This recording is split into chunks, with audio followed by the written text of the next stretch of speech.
சன்னா குழம்பு எப்படி செய்கிறதுன்னு பார்க்கலாம். இது ஒரு சிம்பிள் ரெசிபி. ட்ரை பண்ணி பாருங்கள். ரைஸ், சப்பாத்தி, இட்லி, தோசை, பூரி எல்லாத்துக்கூடயும் டேஸ்ட்டாக இருக்கும். இது எப்படி செய்கிறதுன்னு பார்க்கலாம். ஒரு குக்கரில் ஒரு டேபிள் ஸ்பூன் எண்ணெய் ஊற்றிக்கலாம்.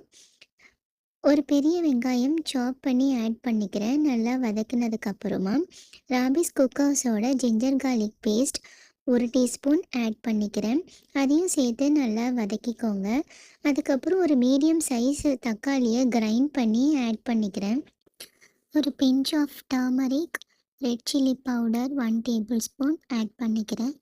அதோட ராபிஸ் குக்கர்ஸோட கறி மசாலா பவுடர் 2 டீஸ்பூன் ஆட் பண்ணிக்கிறேன். 1/2 டீஸ்பூன் கரம் மசாலா பவுடர், 1 பே லீஃப், கொஞ்சம் வாட்டர் ஆட் பண்ணி நல்லா மிக்ஸ் பண்ணிக்கிறேன்.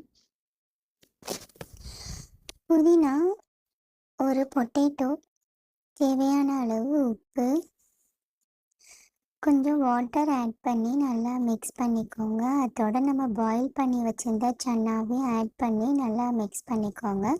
மிக்ஸ் பண்ணி குக்கர் மூடி ஒரு 2 விசில் வச்சு இறக்குனீங்கன்னா அருமையான சன்னா குழம்பு ரெடி.